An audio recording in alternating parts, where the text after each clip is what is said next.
Guzangpula and a very warm welcome to the weekly news magazine program Bhutan This Week. My name is Cheku. First, the top stories of this week. Bhutan's first National Eye Center inaugurated in the capital. Court annexed mediation in courts introduced across the country. And Bhutan at moderate risk of debt distress, according to the International Monetary Fund. And now the details. Her Majesty the Royal Grandmother Gyalum Gezang Chuden Wangchuk inaugurated the country's first ever National Eye Center in Thimphu. Other members of the royal family also graced the inaugural ceremony of the center named in honor of Her Majesty the Royal Grandmother. The center will provide specialized eye care services and develop subspecialization in ophthalmology in the country.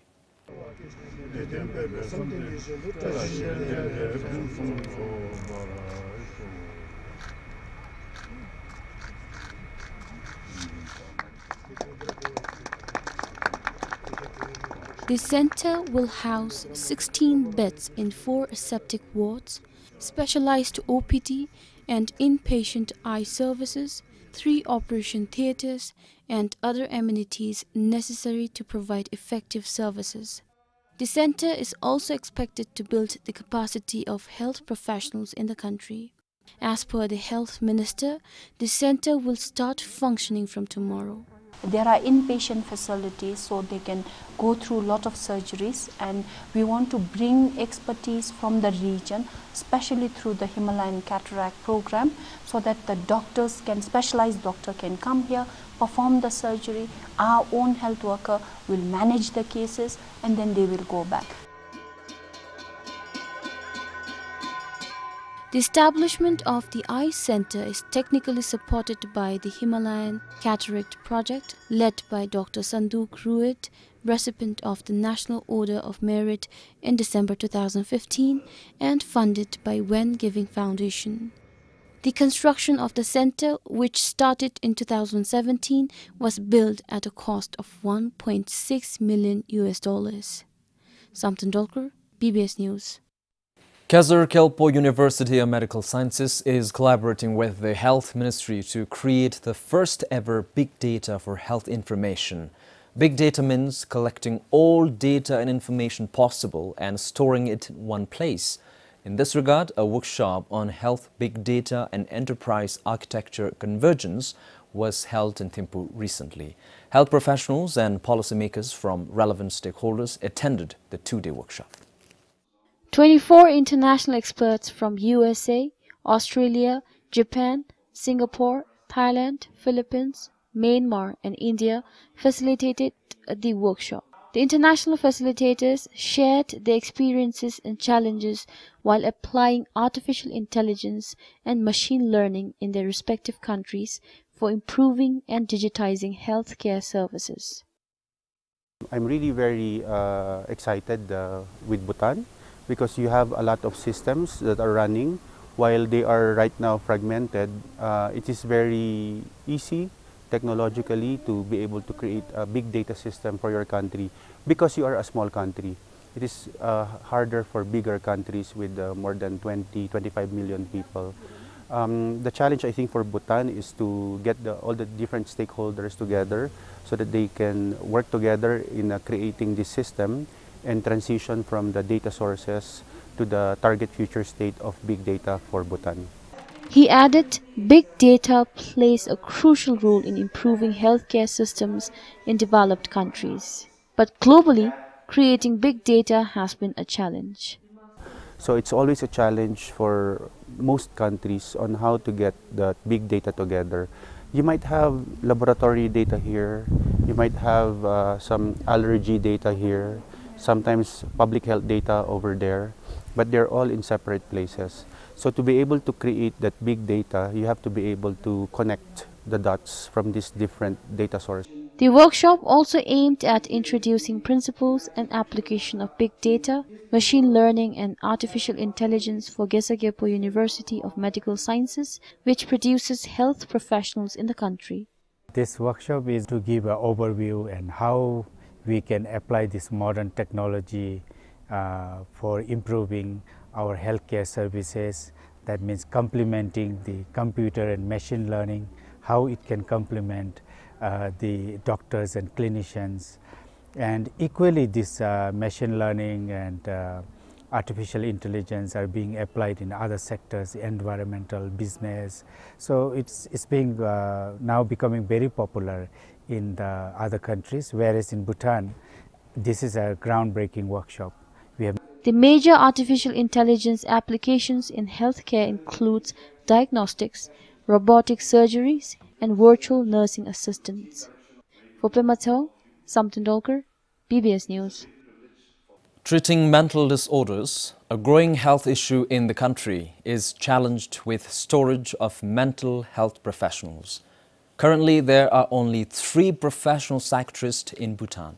Health workers at the 5th International Conference on Medical and Health Sciences 2019 are proposing deployment of adequate number of mental health professionals in the hospitals to address the growing concern. The number of mental health cases in the country is increasing every year. According to the annual health bulletin, about 5,000 mental and behavioral disorders cases were recorded in 2018. This is an increase by almost 800 cases as compared to 2017. On the contrary, the number of health professionals attending such patients is limited. As of now, the National Referral Hospital has 2 psychiatrists, while the third one is with the Royal Bhutan Army Hospital in Nutefu. Dr. Dambar Kumar Nirola, the head of psychiatric department of the National Referral Hospital, said the country does not have any psychologist, occupational therapist or psychiatric social workers. Since we don't have the entire team of people to provide services, sometimes we just medicalize the problem, and instead of providing therapies in the form of counseling and psychotherapy and other type of treatments, we focus more on giving pharmaceutical treatment, which is not right in many occasions. Like some minor mental illnesses actually can be dealt by psychologists without having to go for medications.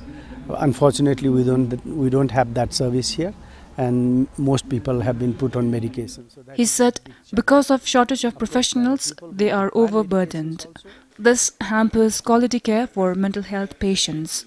The department sees about 30 to 35 patients every day. To provide a good psychiatric treatment, we need time. Now, about 15 minutes to half an hour is required in order to talk to the patient, provide some sort of a counseling, and then come to a consensus what type of medications to be put on and all that thing. But here sometimes we need to rush through diagnosis, rush through medications and things like that.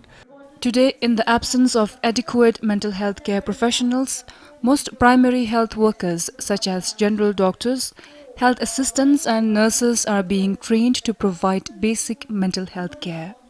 Stigma attached with psychiatry or mental illness is so strong that people don't really like to go and seek help.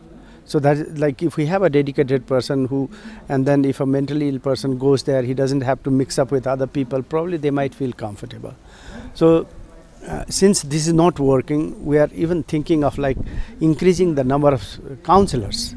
Like we have already started a bachelor's counseling program here, clinical counseling. So if we can have at least 1 or 2 counselors in each district, I think that is going to address some of the issues. But the situation is likely to improve if the Health Ministry's plans on improving mental health care come through. The Ministry has drawn a set of actions required to support mental health services. We have planned to train more mental health professionals like psychiatrists and clinical psychologists and counselors. And also, I think program is also working on creating awareness and advocacy on mental health issues. And other thing is, I think it's also important for us to involve other sectors, because it is, I think, mental health is a shared responsibility. So maybe it's also important to involve other sectors. Especially NGOs can play a greater role in creating awareness on these mental health issues. He added, until an adequate number of psychiatrists, psychologists or counselors are available, the ministry will continue to train primary care professionals, medical officers and health assistants in diagnosing and treating common mental disorders. Anxiety disorders, panic attack disorders and depressions are the most common mental disorders in the country today. Pupkiem for BBS News. As a significant reform in the judiciary, the Bhutan National Legal Institute is introducing court-annexed mediation in courts throughout the country. With this, people will have enhanced access to prompt and speedy justice. Marking the opening of mediation units in courts across the country, Her Royal Highness Princess Sonam Deshanwangchuk inaugurated the Punakha District Court's mediation unit. The mediation units will serve as alternative dispute resolution forums within the court. The President of Bhutan National Legal Institute, Her Royal Highness Princess Sonam Deshanwangchuk, highlighted that opening of mediation units will promote community vitality. Mediators will be able to settle certain civil cases pertaining to marriage, debt and land disputes amicably between the litigants. Gerabchengi chala zepta sora misitsulu lekjuki ko gowata tugukti kache misitsugi timsei nandi ki kepen lejin be mashibachin shaptu tilu iche kemisu shaptulu ya sammezu Dolin disulu tadibe kadeberu tapta nyekap didi be sekopti geche. To ensure that it is an effective method of dispute resolution, Bhutan National Legal Institute trained around 80 bench clerks of district courts this year between June and August. You need not go in search of the mediators outside the court. So you can use the judicial mediators to mediate your disputes in case you fail to get your disputes mediated in the communities. And of course, you still have the opportunity to mediate your cases outside the court by the commercial mediators, but for people to get access to justice at no cost and very expeditiously, Her Royal Highness, the President of the Bhutan National Institute is instituting mediation chamber within the court itself. For a district like Punakha, the opening of mediation unit in the court is expected to resolve at least 50% of cases while saving a lot of time and cost. The district court registered more than 400 cases last year, of which more than 100 cases were resolved through mediation.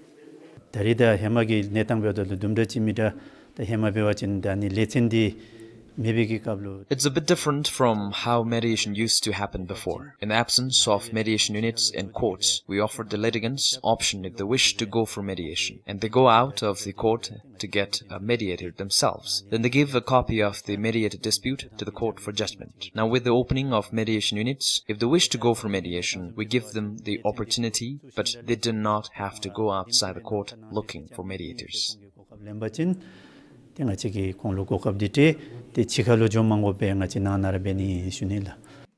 Resolving disputes through mediation picked momentum in 2012 when the local government leaders were trained to carry out mediation. Mediation Impact Assessment Survey 2015 and Mediation Report 2018 showed that more than 4,000 cases were resolved by the local government leaders in the communities. Game for BBS News.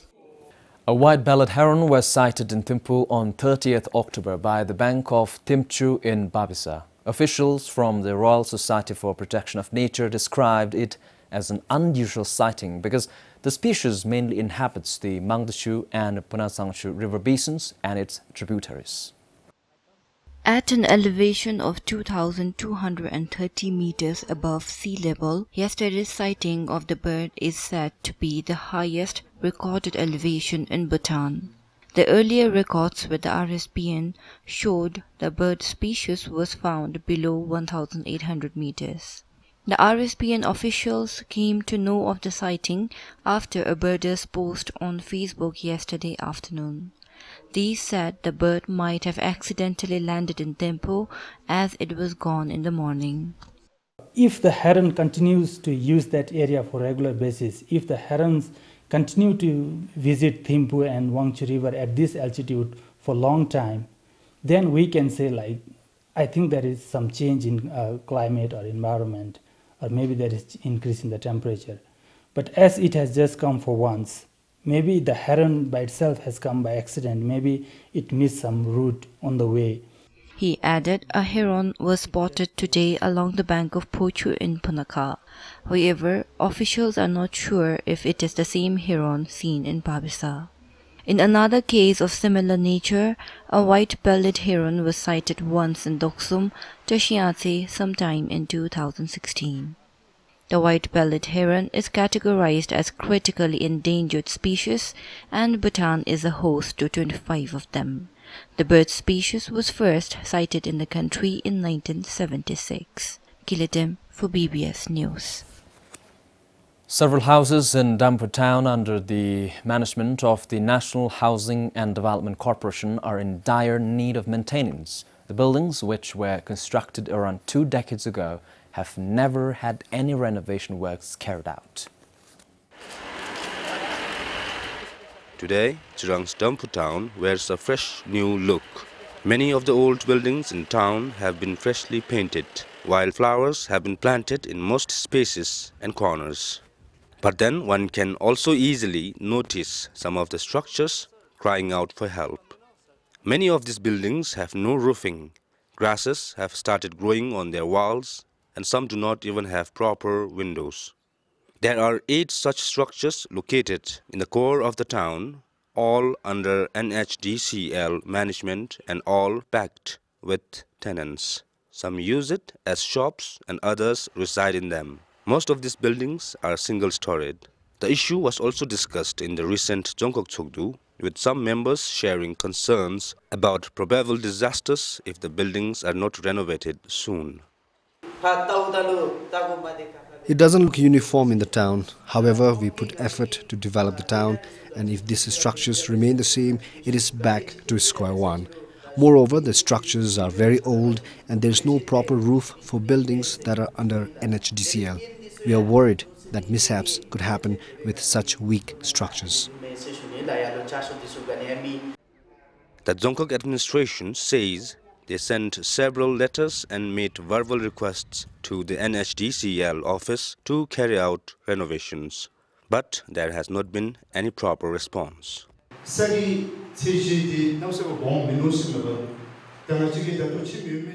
I met with the chief executive officer and he told us that the buildings were constructed on 3 to 5 decimal lands, which is not adequate. He also assured us that the works will begin from December and that by January the renovation works will be started.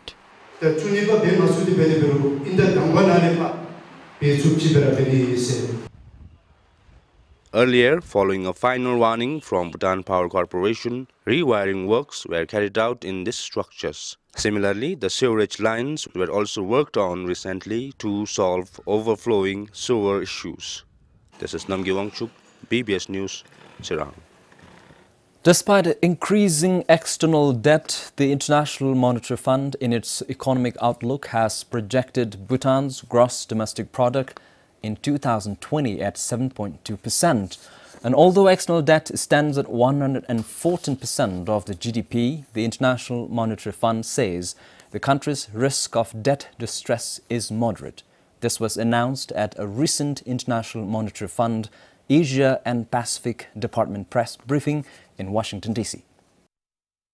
The IMF's Regional Economic Outlook projects Bhutan's GDP to rise from 5.5% this year to 7.2% next year.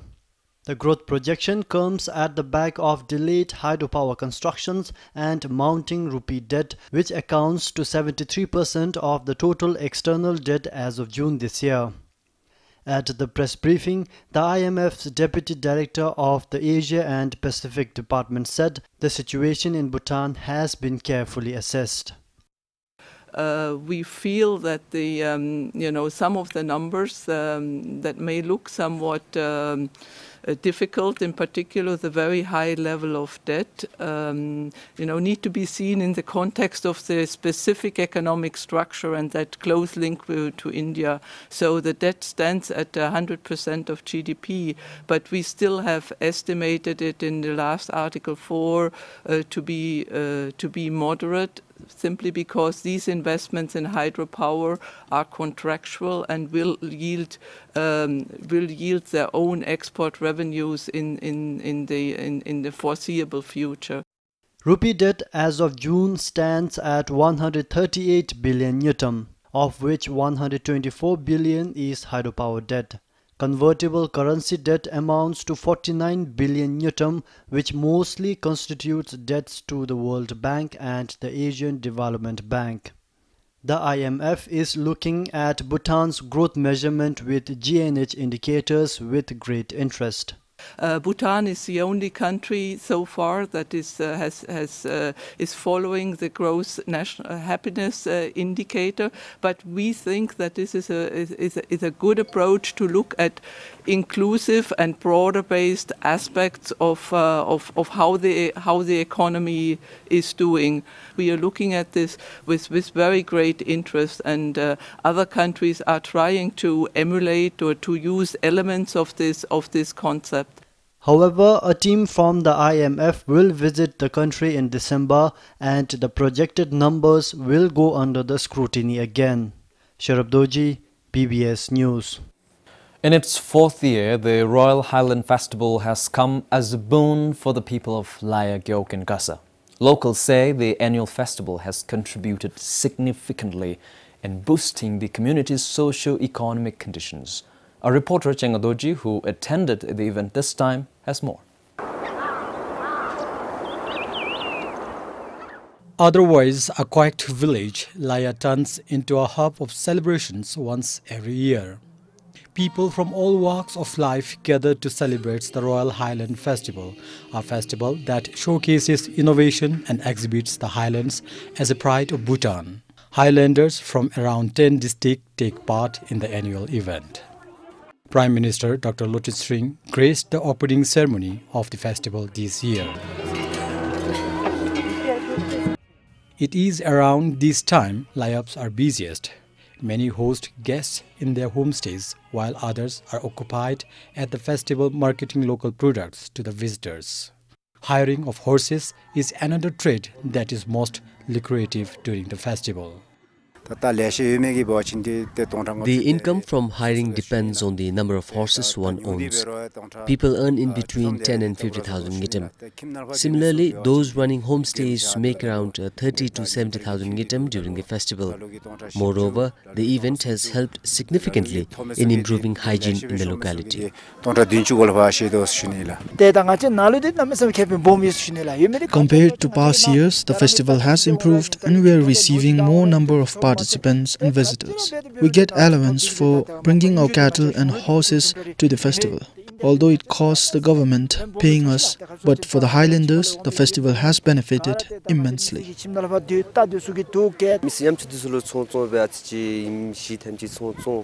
We can set up stalls during the festival, which helps us make some extra money. I already sold many of my products to the visitors this time. I feel the festival has brought positive changes in our community.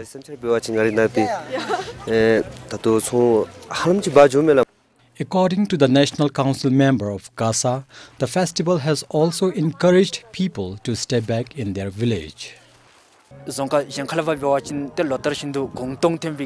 are aware of the problems of absentee household or rural-urban migration in other districts. But here in Laya Gyok, we do not face such problems. Instead, the number of households here is increasing annually. Our people's lives have changed positively after dealing with the visitors.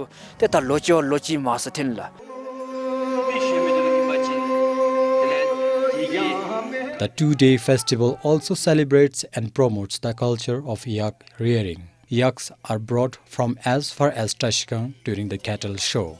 They are adorned with various ornaments highlighting the richness of culture and tradition in the Highlands. It also consists of a 25-kilometer run, Laya run, Dane, music, food and other sports.